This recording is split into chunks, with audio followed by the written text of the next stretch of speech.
الحق من ربك فلا تكن من الممترين.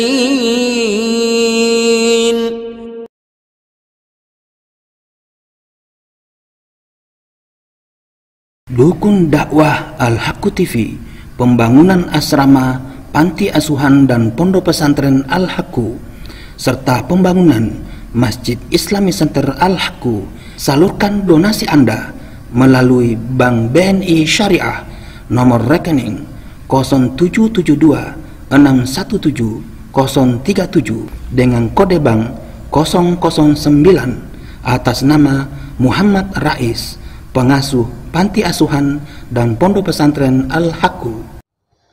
Bismillahirrahmanirrahim. Assalamualaikum warahmatullahi wabarakatuh. Alhamdulillahi rabbil alamin, wabihi nasta'inu ala umurid dunya waddin, wassalatu wassalamu ala nabiyyina Muhammadin wa ala alihi wa ashabi ajma'in, amma ba'du. Para pemirsa dimanapun Anda berada, pada kesempatan pagi hari ini saya akan menyampaikan sebuah materi tentang puasa yang saya ambil dari buku Profesor Hembing Wijayakusuma yang berjudul Puasa Itu Sehat. Kita mulai dari bab pendahuluan tentang puasa itu sehat yang disusun oleh Profesor Hembing Wijayakusuma. Profesor Hembing Wijayakusuma memulai dengan pujian kepada Allah Subhanahu wa taala. Kemudian beliau mengatakan, Allah Subhanahu wa taala mengingatkan manusia untuk selalu menjaga hidayah yang telah diberikan dengan jalan mempertebal keimanan, keislaman dan ketakwaan kepadanya. Seperti yang difirmankan Allah dalam Al-Qur'an, ya ayyuhalladzina amanu taqullaha haqqa tuqatih wa la tamutunna illa wa antum muslimun. Quran surat Ali Imran ayat 102. Hai orang-orang yang beriman, bertakwalah kamu kepada Allah dengan sebenar-benar takwa, dan janganlah kamu sekali-kali mati melainkan dalam keadaan beragama Islam. Ketakwaan kepada Allah harus dimanifestasikan dengan menjalankan segala perintahnya dan menjauhi segala larangannya. Salah satu yang diperintahkan oleh Allah dalam Allah adalah melaksanakan ibadah puasa pada bulan Ramadan. Puji syukur kehadirat Allah Subhanahu wa taala karena masih diberi nikmat hidayah dan juga nikmat kehidupan. Betapa nikmat yang diberikannya tidak terhingga, sehingga tidak dapat dihitung dengan bilangan angka. Di antara nikmat yang tidak bisa diukur dengan materi adalah nikmat menjadi orang beriman, nikmat menjadi orang yang berserah diri atau berislam, nikmat sehat, dan juga nikmat diberi umur panjang. Dengan nikmat itulah setiap tahun diberinya kesempatan bertemu dengan bulan Ramadan dan kemampuan menjalankan ibadah puasa yang diwajibkan pada bulan tersebut. Selain bernilai ibadah, puasa juga merupakan sarana terapi kesehatan. Kesehatan merupakan nikmat yang tidak dapat dinilai dengan harta benda, kedudukan maupun uang. Semuanya itu seakan-akan tiada artinya ketika tubuh dihuni oleh penyakit. Untuk menjaga kesehatan, tubuh perlu diberi kesempatan untuk istirahat. Puasa yang mensyaratkan pelakunya untuk tidak makan, tidak minum, tidak berhubungan seksual, dan tidak melakukan perbuatan-perbuatan lain yang dapat membatalkan puasa, mulai dari terbitnya fajar hingga terbenamnya matahari. sangat bermanfaat untuk menjaga kesehatan jasmani dan rohani bagi orang yang berpuasa. Di kalangan ahli kesehatan, puasa telah menjadi lapangan penelitian tersendiri. Selama 36 tahun, penulis yaitu Profesor Hembing Wijayakusuma ini mencoba menelusuri rahasia puasa dengan mengunjungi lembaga-lembaga penelitian di berbagai negara, termasuk Amerika Serikat dan Jepang. Dari berbagai kunjungan tersebut, Profesor Hembing Wijayakusuma mendapat kesimpulan bahwa ternyata puasa bukan saja merupakan ajang pelatihan mental dan spiritual, melainkan juga menjadi medium atau wasilah sarana penyehatan fisik. Kesimpulan lainnya adalah bahwa berpuasa ternyata telah menjadi tradisi serta kecenderungan yang dilakukan oleh orang-orang yang hidup di negara-negara maju dan modern, di negara-negara yang kebutuhan pangannya sudah tercukupi, bahkan berlebih. Bagi orang yang salah memahaminya, kemodernan dapat melahirkan ketidakseimbangan kepribadian. Oleh karena itu, agar kemodernan tidak berdampak negatif, disyaratkan adanya keseimbangan antara kehidupan jasmani, kehidupan rohani, dan kehidupan sosial. Bagi seorang muslim yang telah mengucapkan 2 kalimat syahadat, ketiga kehidupan tersebut dapat diseimbangkan dengan cara melaksanakan 4 pilar hukum Islam yang lainnya, yaitu sholat, zakat, puasa, dan berhaji. Sholat merupakan sarana komunikasi antara seorang muslim dengan Tuhannya melalui gerakan-gerakan, bacaan-bacaan, dan doa-doa yang telah ditentukan syarat dan rukunnya. Dan hal ini, pembahasan tentang hikmah sholat dapat dibaca dalam buku Hikmah Sholat untuk Kesehatan dan Pengobatan yang juga ditulis oleh Profesor Hembing Wijayakusuma. Zakat merupakan cara pandang Islam tentang rezeki, pencerminan kepedulian terhadap sesama. Berhaji merupakan pencerminan kesatuan dan persatuan, persaudaraan dan persamaan. Sedangkan puasa merupakan sarana pengendalian diri. Meskipun telah terbukti bahwa puasa tinggi nilai dan manfaatnya bagi kehidupan seseorang, akan tetapi masih saja ada orang yang salah mengerti mengenai makna puasa. Ada yang berpendapat bahwa puasa hanya sebatas menahan diri dari lapar dan haus, sedangkan perbuatan-perbuatan lain yang bertentangan dengan hati nurani, semangat, dan hakikat puasa justru diabaikan. Bagi mereka hanya akan diperoleh lapar dan haus, tidak dapat memetik hikmah dari puasa yang dijalankannya. Sebagaimana diingatkan oleh Nabi Muhammad SAW, betapa banyak orang yang berpuasa tetapi mereka tidak memperoleh apa-apa selain lapar dan dahaga. Atas dasar penjelasan di atas, penulis yaitu Profesor Hembing Wijayakusuma merasa terpanggil untuk mencari, menggali, dan menyelami hikmah ibadah puasa dari segi ilmu kesehatan, baik yang diwajibkan maupun yang disunnahkan. Sekarang mari kita masuk ke hikmah puasa bagi kesehatan. Allah Subhanahu wa taala mewajibkan orang-orang yang beriman untuk menjalankan puasa selama 1 bulan penuh, yaitu pada bulan Ramadan. Sebagaimana disebutkan dalam firman-Nya Quran surat Al-Baqarah ayat 183 sampai 184.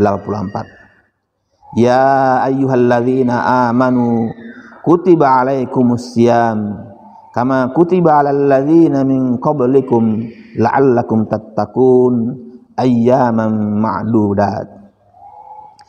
Hai orang-orang yang beriman, diwajibkan atas kamu berpuasa sebagaimana telah diwajibkan kepada orang-orang sebelum kamu agar kamu bertakwa, yaitu diwajibkan dalam beberapa hari yang tertentu. Umat Islam juga dianjurkan atau disunnahkan melaksanakan puasa pada waktu-waktu yang lain seperti hari Senin dan Kamis serta hari Arafah. Nabi Muhammad SAW berpesan kepada umatnya, berpuasalah kamu, tentu kamu akan menjadi sehat. Pesan Nabi tersebut mengisyaratkan bahwa di balik ibadah puasa tersembunyi mutiara hikmah bagi kesehatan manusia. Tentu saja sehat yang dimaksudkan Nabi Muhammad SAW adalah sehat jasmani, sehat rohani, dan sehat sosial secara keseluruhan. Pernyataan Nabi Muhammad SAW tersebut juga merupakan langkah yang lebih maju dari pernyataan-pernyataan para ahli kesehatan yang sering dikemukakan dewasa ini. Terbukti bahwa puasa menghasilkan efek kekuatan yang luar biasa bagi tubuh. Ketika berpuasa, terdapat sekitar 600 miliar sel dalam tubuh menghimpun diri agar dapat bertahan hidup. Besarnya kekuatan yang dihasilkan oleh mekanisme puasa tentu saja tidak terlepas dari kekuasaan dan karunia Allah Subhanahu wa taala. Mekanisme puasa tidak hanya berpengaruh terhadap kesehatan jasmani, tetapi juga terhadap kesehatan rohani pelakunya. Lebih dari itu, kesehatan jasmani dan rohani akan berpengaruh terhadap kesehatan sosial. Kemudian, bagaimana pengaruh puasa terhadap kesehatan jasmani? Tubuh manusia dibekali kemampuan tetapi alamiah. Saya ulangi, tubuh manusia dibekali kemampuan terapi alamiah. Dalam keadaan tubuh tidak kemasukan sebutir nasi pun, manusia tetap masih mempunyai cadangan energi yang disebut glikogen. Cadangan yang didapat dari karbohidrat ini dapat bertahan selama 25 jam. Dengan demikian, mereka yang menjalankan puasa tidak perlu khawatir menjadi sakit karena tubuh mempunyai mekanisme alamiah untuk mempertahankan dirinya. Bahkan dengan berhimpunnya 600 miliar sel selama seseorang berpuasa, daya tahan tubuh seseorang akan semakin tangguh. Pengaruh mekanisme puasa terhadap kesehatan jasmani meliputi berbagai aspek. Ada aspek perlindungan, ada aspek pencegahan, dan ada aspek pengobatan. Kita bahas berikutnya tentang memberikan kesehatan, memberikan kesempatan istirahat kepada alat pencernaan. Pada hari-hari di luar bulan Ramadan atau pada hari-hari ketika sedang tidak berpuasa, alat pencernaan di dalam tubuh bekerja ekstra keras. Oleh karena itu, sudah sepantasnya alat pencernaan ini diberi istirahat paling sedikit 1 bulan dalam 1 tahun. Makanan yang masuk ke dalam tubuh memerlukan proses pencernaan kurang lebih 8 jam, yaitu 4 jam diproses di lambung dan 4 jam diproses di usus kecil. Jika makan sahur dilakukan pada pukul 4 pagi, berarti pada pukul 12 siang alat pencernaan selesai bekerja. Dari pukul 12 siang sampai waktu berbuka kurang lebih 6 jam, alat pencernaan mengalami istirahat total. Hal ini terjadi selama 1 bulan. Selama proses pencernaan di dalam lambung, makanan berubah wujud menjadi bubur dengan tingkat keasaman tertentu. Selanjutnya, di dalam usus kecil diproses, disaring, dan diserap sampai tingkat molekular yang amat lembut, yang disebut sari-sari makanan.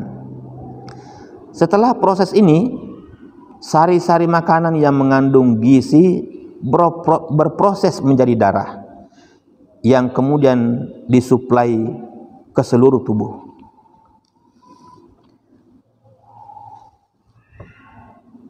Pada tubuh manusia terdapat sampah berbahaya seperti feses atau tinja, urin, CO2, dan keringat. Oleh karena itu, tubuh akan terancam bahaya bila mengalami sembelit yang disebabkan oleh menumpuknya sisa-sisa sari makanan atau tinja di usus, yang pada akhirnya akan menyebabkan tinja tersebut terserap oleh tubuh. Dengan berpuasa, yang berarti membatasi suplai makanan yang masuk ke dalam tubuh, penumpukan racun, kotoran, dan sampah di dalam tubuh dapat dicegah, sehingga tubuh bersih dari racun, kotoran, dan ampas. Membatasi makan dan minum tidak saja berlaku pada waktu puasa. Pada hari-hari ketika sedang tidak berpuasa pun tidak diperbolehkan makan dan minum berlebihan. Berhentilah makan sebelum kamu kenyang, dan janganlah kamu makan sebelum kamu merasa lapar. Demikianlah Nabi Muhammad SAW menganjurkan. Kemudian membuat kulit lebih sehat dan berseri. Setiap saat tubuh mengalami metabolisme energi, yaitu peristiwa perubahan dari energi yang terkandung dalam zat gizi menjadi energi potensial dalam tubuh. Sisanya akan disimpan di dalam tubuh, sel ginjal, sel kulit, dan pelupuk mata, serta dalam bentuk lemak dan glikogen. Cadangan gizi inilah yang sewaktu-waktu akan dibakar menjadi energi jika tubuh tidak mendapat suplai pangan dari luar. Ketika berpuasa, cadangan energi yang tersimpan dalam organ-organ tubuh dikeluarkan, sehingga melegakan pernapasan organ-organ tubuh serta sel-sel penyimpannya. Peristiwa ini lazim disebut dengan peremajaan sel. Oleh karena itu, tidaklah mengherankan bila orang yang sering berpuasa kulitnya akan menjadi lebih segar dan lembut. Energi dalam tubuh banyak diperoleh dari zat gula. Zat gula selain berguna sebagai bahan bakar tubuh, juga sangat diperlukan sebagai cadangan energi. Jadi sangatlah beralasan jika Nabi Muhammad SAW menganjurkan untuk segera berbuka puasa dan mengawalinya dengan kurma atau buah-buahan dan minuman yang manis.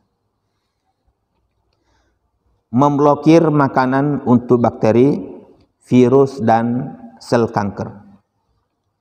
Dalam tubuh manusia terdapat parasit-parasit yang menumpang hidup, termasuk menumpang makan dan minum.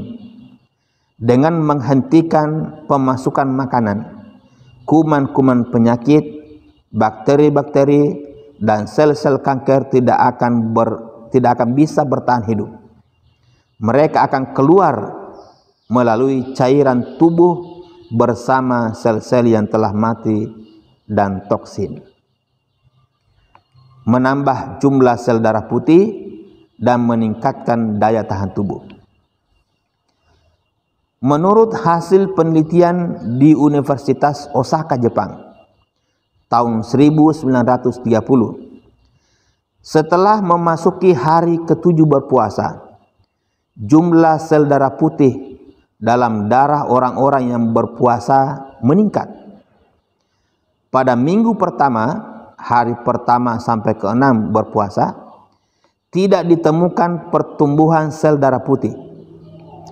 Tetapi pada hari ke-7 sampai hari ke-10, penambahan sel darah putihnya sangat pesat. Penambahan jumlah sel darah putih ini secara otomatis meningkatkan kekebalan tubuh.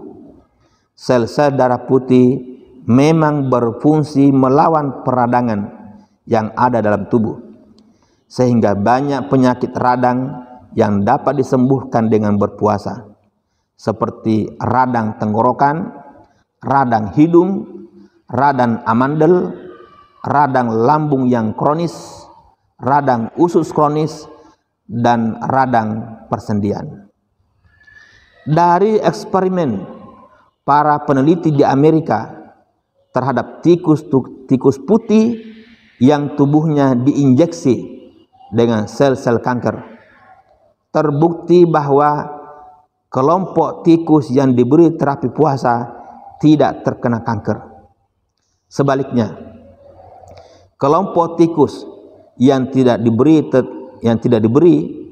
tetapi puasa terkena kanker.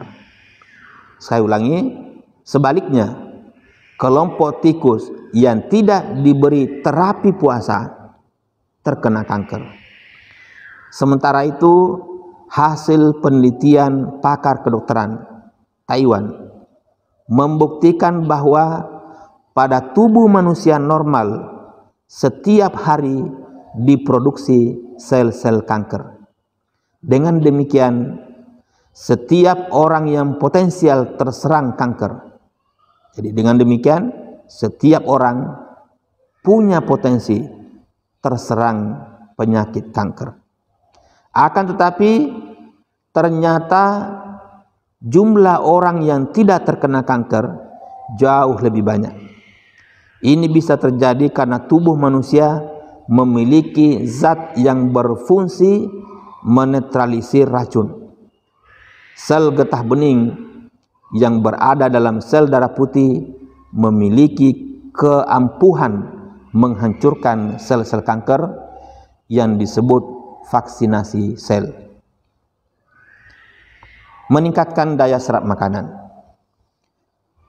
Berdasarkan ilmu gizi, umumnya orang hanya dapat menyerap gizi sebanyak 35% dari gizi makanan yang dikonsumsinya.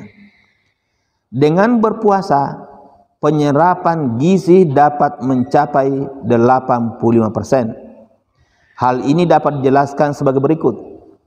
Sebelum diserap, makanan harus mengalami proses perubahan dari padat menjadi komponen-komponen yang amat halus. Perubahan-perubahan tersebut terjadi di dalam alat-alat pencernaan. Seperti telah dikemukakan, pada waktu berpuasa, alat pencernaan beristirahat selama kurang lebih 6 jam. Dengan beristirahat, alat-alat pencernaan menjadi lebih giat dalam mereduksi dan menyerap makanan yang dikonsumsi. Logikanya, bila efisiensi pencernaan bertambah, daya serap tubuh terhadap gizi menguat. Kemudian menyeimbangkan kadar asam dan basa dalam tubuh. Menurut ilmu tubuh, perbandingan zat kimia yang bersifat alkali dan bersifat asam di dalam tubuh manusia harus seimbang. Dengan menjalani puasa, zat-zat yang bersifat asam di dalam darah dapat dikurangi dan dijaga agar sifat alkalinya tetap lemah, sehingga tercapai keseimbangan antara keduanya. Sedangkan pada saat tidak berpuasa, keseimbangan tersebut dapat tercapai jika makanan dan minuman yang dikonsumsi sesuai dengan perbandingan yang seimbang. Memperbaiki fungsi hormon. Pada saat-saat tertentu, misalnya di saat sedih, di saat gembira, di saat cemas, di saat bersikap sosial, dan sebagainya. Kelenjar endokrin menghasilkan zat-zat kimia yang mengeluarkan hormon. Jika tugasnya sudah selesai, pengeluaran hormon dihentikan untuk sementara, sambil menunggu tugas yang sama. Idealnya hormon-hormon tersebut berfungsi secara seimbang di dalam tubuh. Kelebihan maupun kekurangan hormon tertentu berakibat buruk bagi kesehatan. Misalnya kekurangan produksi hormon insulin akan menyebabkan diabetes. Sedangkan bila berlebihan akan mengakibatkan hiperglikemia. Demikian pula dengan hormon-hormon lainnya. Kekurangan atau kelebihan produksinya akan menghasilkan efek yang kurang baik bagi tubuh dan kesehatan. Jika fungsi hormon berjalan normal, irama tubuh menjadi harmonis. Keadaan ini dapat diperoleh dengan melaksanakan puasa. Ketika berpuasa, orang yang beriman akan bersikap sabar, mampu menahan amarah, dan senantiasa berserah diri kepada Allah Subhanahu wa Ta'ala. Hal ini sangat mempengaruhi tata kerja hormon, karena hormon erat kaitannya dengan pelaku. Oleh karena itu, puasa yang baik dan benar dapat memperbaiki fungsi hormon. Meningkatkan fungsi organ reproduksi. Berdasarkan hasil riset di laboratorium hewan Lembaga Penelitian Ternak Amerika Serikat terhadap 864 ekor ayam petelur yang produktivitasnya telah menurun, terbukti bahwa 75% ayam-ayam tersebut dapat kembali bertelur setelah diberi terapi puasa selama 10 hari. Sebelumnya, ayam-ayam tersebut telah menjalani masa bertelur antara 12 sampai 14 bulan. Peningkatan fungsi organ reproduksi ini erat kaitannya dengan peremajaan sel yang mendatangkan perubahan pada sel-sel urogenitalis dan jaringan-jaringan organ reproduksi wanita. Terjadi perubahan metabolik pada saat menjalankan puasa, terutama yang dilangsungkan lewat kelenjar-kelenjar endokrin. Kelenjar endokrin indung telur menghasilkan lebih banyak estrogen dan progesteron. Kadar estrogen dan progesteron yang tinggi itulah yang dapat meningkatkan fungsi organ reproduksi. yang berarti pula meningkatkan kesuburan. Meremajakan sel-sel tubuh. Organ-organ tubuh terdiri atas jaringan-jaringan yang merupakan kumpulan dari sel-sel sejenis. Ada berbagai macam sel dalam tubuh manusia, antara lain sel darah, sel tulang, sel saraf, sel otot, dan sel lemak. Sel-sel tersebut mempunyai bentuk yang beraneka ragam, dari yang berbentuk bulat, bercabang, pipih, hingga bentuk-bentuk lainnya. Ketika kita menjalankan puasa, organ-organ tubuh berubah. Organ-organ tubuh berada pada posisi rileks, sehingga sel-sel tersebut memiliki kesempatan untuk memperbaharui diri. Sel-sel baru terbentuk pada lapisan dalam yang kemudian mendesak sel-sel yang sudah tua untuk keluar. Sel-sel yang sudah tua ini segera mati pada saat mencapai permukaan dan kemudian mengelupas. Meningkatkan fungsi organ tubuh. Berpuasa berarti memberikan kesempatan interval selama kurang lebih 14 jam bagi kerja organ-organ tubuh seperti lambung, ginjal, dan leher. Selama itu tubuh tidak menerima masukan makanan dan minuman, sehingga menimbulkan efek berupa rangsangan terhadap seluruh sel, jaringan, dan organ tubuh. Efek rangsangan ini akan menghasilkan, memulihkan, dan meningkatkan fungsi-fungsi organ sesuai dengan fungsi fisiologisnya. Misalnya panca indera menjadi lebih tajam. Dengan puasa, organ-organ tubuh mengalami interval yang terpelihara. Daya tahan tubuh dan taraf kesehatan menjadi prima dan terpelihara. Gerak dan mekanisme tubuh dalam keadaan rileks, sehingga memberi kesempatan kepada sel-sel dan jaringan-jaringan tubuh untuk memperbaharui diri setelah sekian lama terus-menerus bekerja. Meningkatkan fungsi susunan saraf pusat.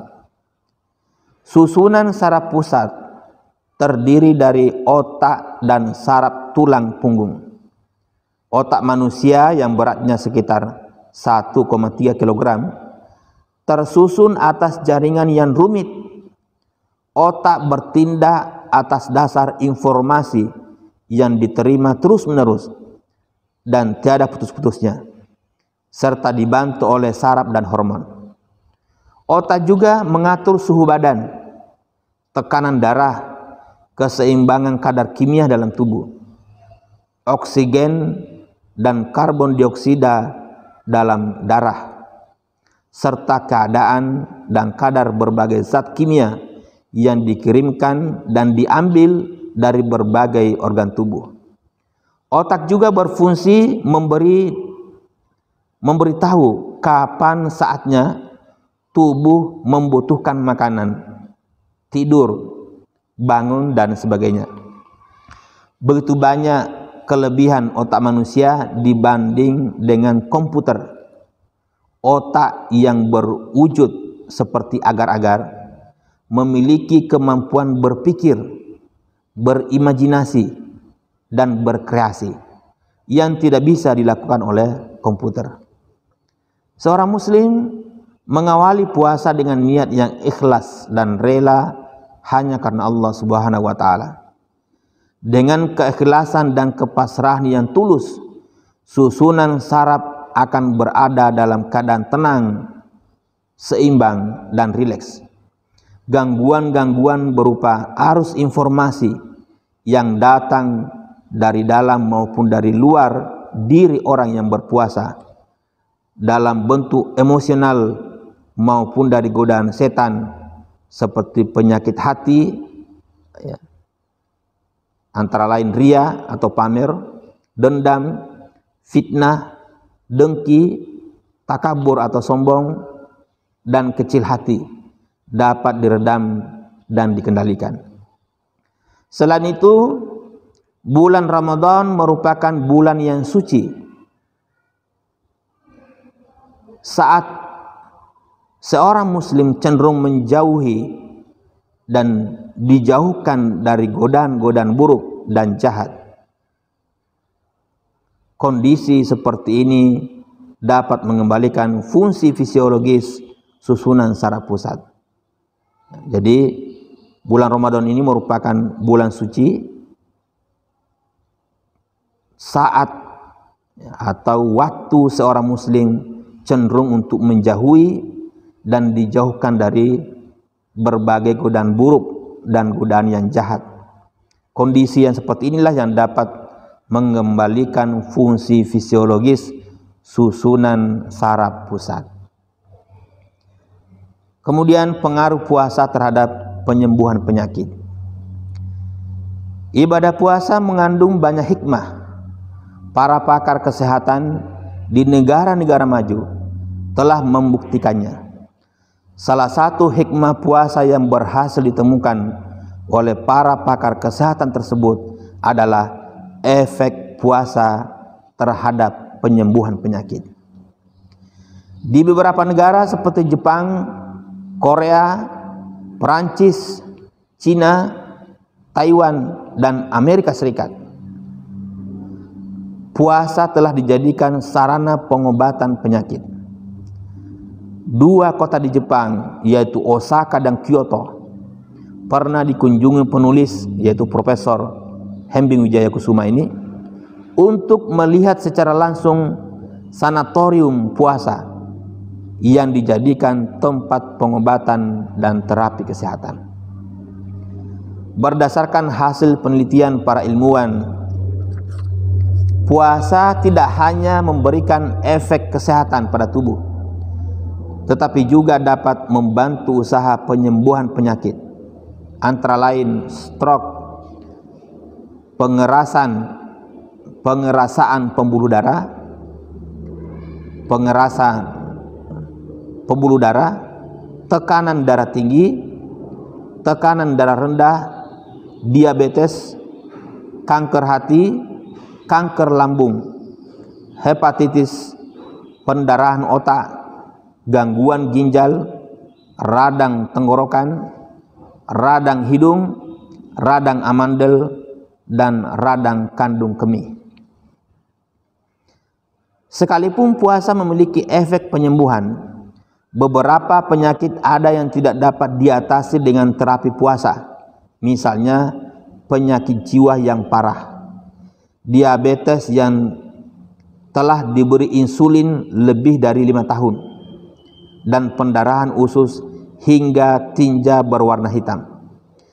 Beberapa penyakit yang dapat diatasi dengan puasa dan penyakit yang tidak dapat diatasi dengan puasa dapat dilihat pada tabel 1 dan tabel 2. Nanti akan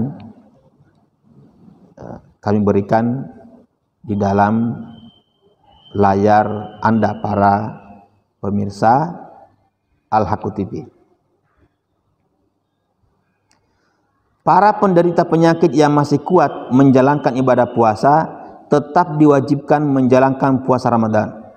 Bagi yang tidak mampu berpuasa diwajibkan mengganti atau mengqadha puasa yang ditinggalkannya di lain waktu. Atau bagi yang tidak mampu mengganti diwajibkan membayar fidyah.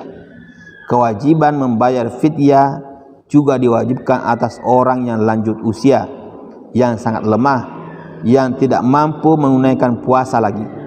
Bahkan jika tidak puasa dapat membahayakan diri seseorang. Puasa bagi mereka haram untuk dilaksanakan. Kemudian pengaruh puasa terhadap kesehatan rohani. Selain bermanfaat bagi kesehatan jasmani dan mengatasi berbagai penyakit, puasa juga melatih rohani atau jiwa manusia agar menjadi lebih baik. Temuan terakhir dunia kedokteran jika membuktikan bahwa puasa dapat meningkatkan derajat perasaan atau emotional quotient manusia atau EQ. Secara psikologis, manusia tidak dapat diukur atau dinilai dari derajat kecerdasan atau IQ-nya, tetapi juga diukur dari EQ. EQ berpengaruh dalam pembentukan sifat-sifat seseorang, antara lain sifat dermawan, santun terhadap fakir miskin, sabar, rela berkorban, penuh kasih sayang, dan rasa kepedulian. Sedangkan IQ berpengaruh pada bertambahnya rasa percaya diri dan meningkatnya daya ingat serta daya nalar seseorang.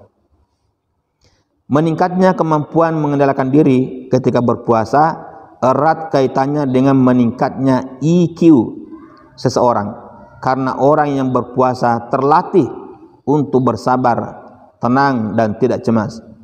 Selain meningkatkan EQ, puasa juga akan meningkatkan iman dan takwa, mengatasi dan mencegah stres, rasa tertekan, frustasi, dan depresi.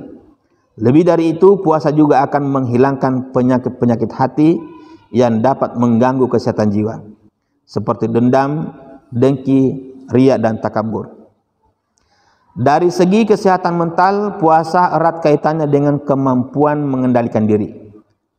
Puasa merupakan wahana penempaan mental hingga seseorang kuat dan mampu bertahan menghadapi ujian dan cobaan, serta siap menghadapi perjuangan dan pengorbanan yang lebih berat. Puasa dapat melatih kedisiplinan dalam mengendalikan diri. Mengendalikan diri luas cakupannya, termasuk di dalamnya mengendalikan diri dari marah, mengendalikan diri dari nafsu ingin berkuasa, mengendalikan diri dari sikap berlebih-lebihan, dan mengendalikan diri dari sikap merasa paling benar.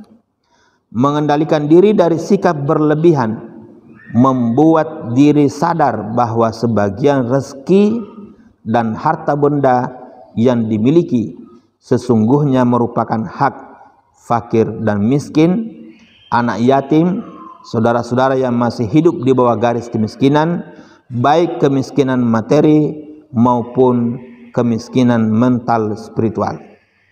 Oleh karena itu, bila telah dimiliki bahan pangan lebih dari cukup, pengetahuan, kepandaian, kekuatan, kesehatan, keluasan, dan sebagainya, diwajibkan menyisihkan sebagian untuk kepentingan dan kesenangan bersama, bukan hanya untuk kepentingan dan kesenangan diri sendiri.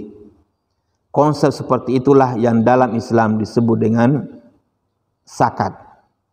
Di dalam Quran surat Ali Imran ayat 92, Allah Subhanahu wa taala berfirman, "Lan tanalul birra hatta tunfiqu mimma tuhibbun, wa ma tunfiqu min syai' fa innallaha bihi alim." Kamu sekali-kali tidak sampai kepada kebajikan yang sempurna sebelum kamu menafkahkan sebagian harta yang kamu cintai, dan apa saja yang kamu nafkahkan, maka sesungguhnya Allah Maha mengetahui. Zakat merupakan sarana pembersih rezeki yang efeknya akan mensucikan jiwa, sedangkan puasa merupakan sarana pembersih jiwa yang efeknya akan menumbuhkan penyucian dalam mencari, mengupayakan, dan menggunakan rezeki yang diterima. Jika keduanya dilaksanakan dengan baik dan benar, serta dengan penuh kepasrahan dan keikhlasan, niscaya akan tumbuh kemampuan mengendalikan diri dan rasa solidaritas sosial yang kuat. Mengendalikan nafsu. Ukuran kemampuan pengendalian diri seseorang bergantung pada nafsu. Seseorang yang tidak mampu mengendalikan nafsunya tidak akan mampu pula mengendalikan akal dan hatinya. Jika manusia diibaratkan mobil, nafsu ibarat mesin yang menggerakkan mobil itu. Akal dan hati adalah ibarat pedal kopling, pedal gas, dan alat-alat pengendali lainnya. Mobil yang dijalankan tanpa memperhatikan cara kerja alat-alat pengendalinya akan tidak terkendali, dan sudah barang tentu akan dapat mencelakakan pengemudi dan penumpang yang ada di dalamnya. Pada dasarnya nafsu senang menganjurkan manusia melakukan perbuatan yang buruk dan jahat, sebagaimana pernyataan Nabi Yusuf alaihissalam yang dimuat dalam Al-Quran. Innan nafsa la'ammaratun bisu illa ma rahima rabbi.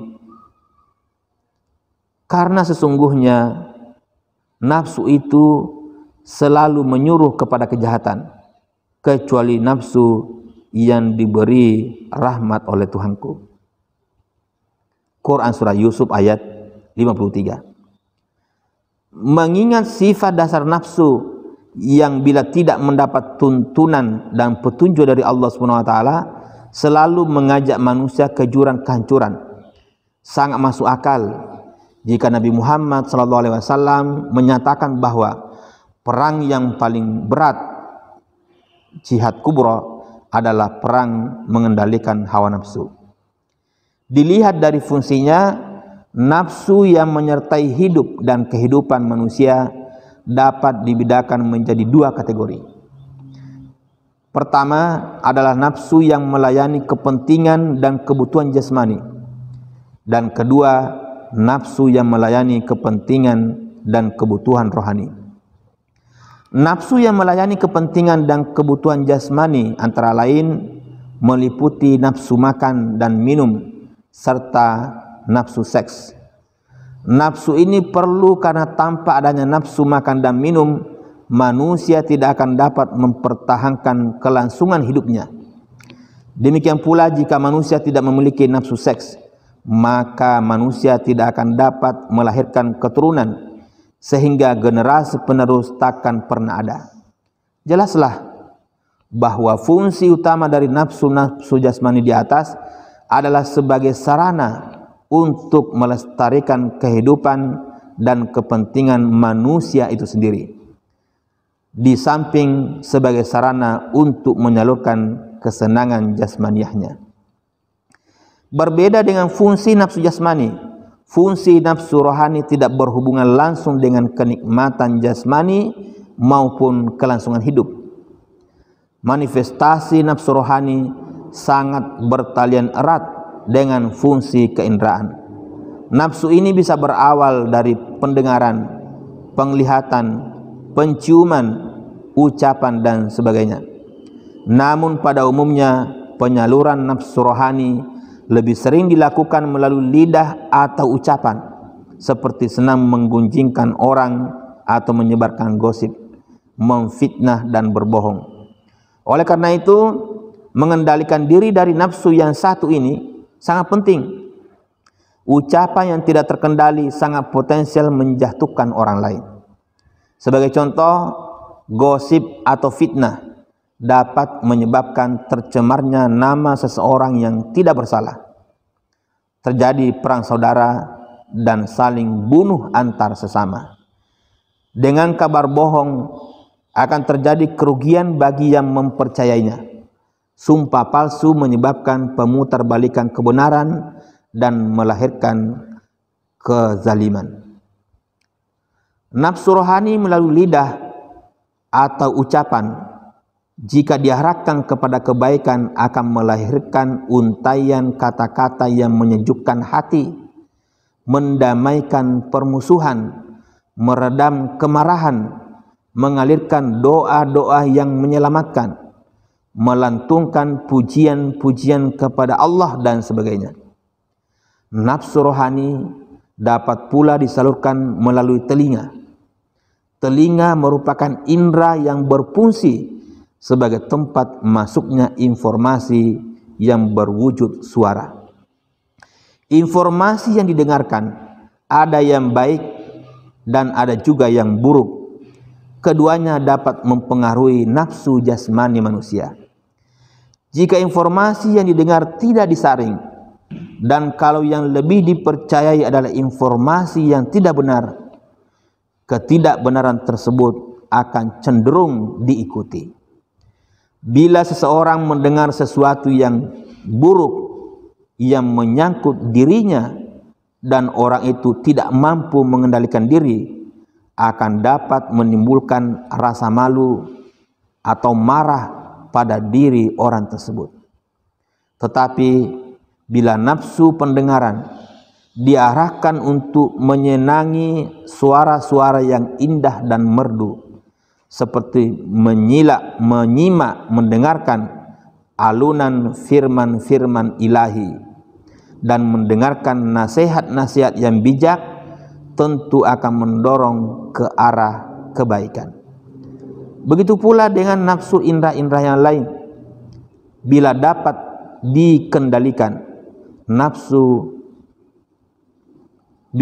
dikendalikan, akan membawa kebaikan.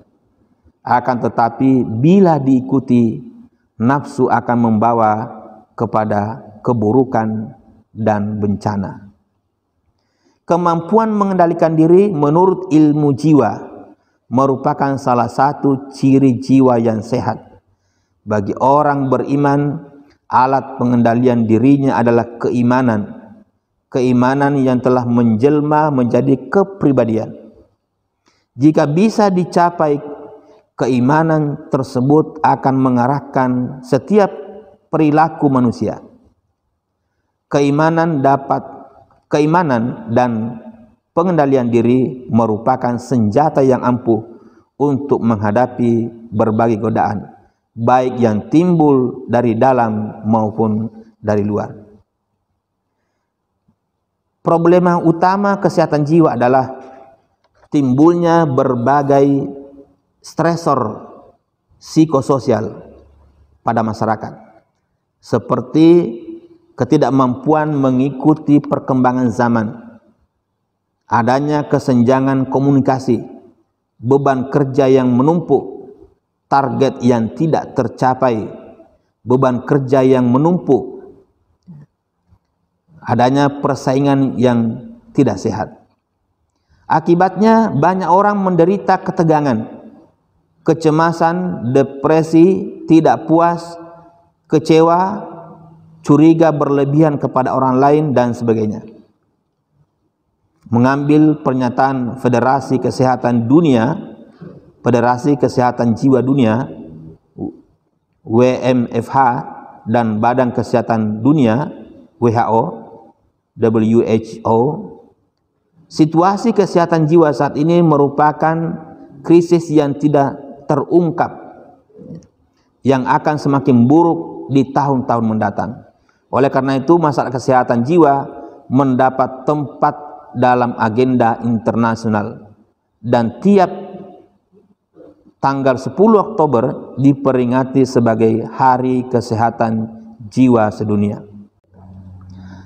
Tekanan-tekanan psikologis seperti kecewa, tidak bahagia, takut, dan persaingan tidak sehat berkorelasi tinggi dengan menurunnya daya tahan tubuh, sehingga memudahkan intervensi penyakit. Jiwa yang terganggu dapat diketahui dari fisik, tingkah laku, alam perasaan, dan cara berpikir seseorang. Menurut ilmu jiwa agama, ada faktor-faktor dominan yang dapat menghalangi kesehatan jiwa seseorang, yaitu yang disebut oleh Al-Imam Al-Ghazali sebagai penyakit hati, yaitu sifat ria, sombong, dendam, fitnah, dan berburuk sangka atau suudzon. Penyakit-penyakit hati tersebut dapat menyulut penyakit fisik. Dalam ilmu kedokteran disebut bahwa kemampuan pengendalian diri merupakan obat paling manjur untuk meredam berbagai penyakit.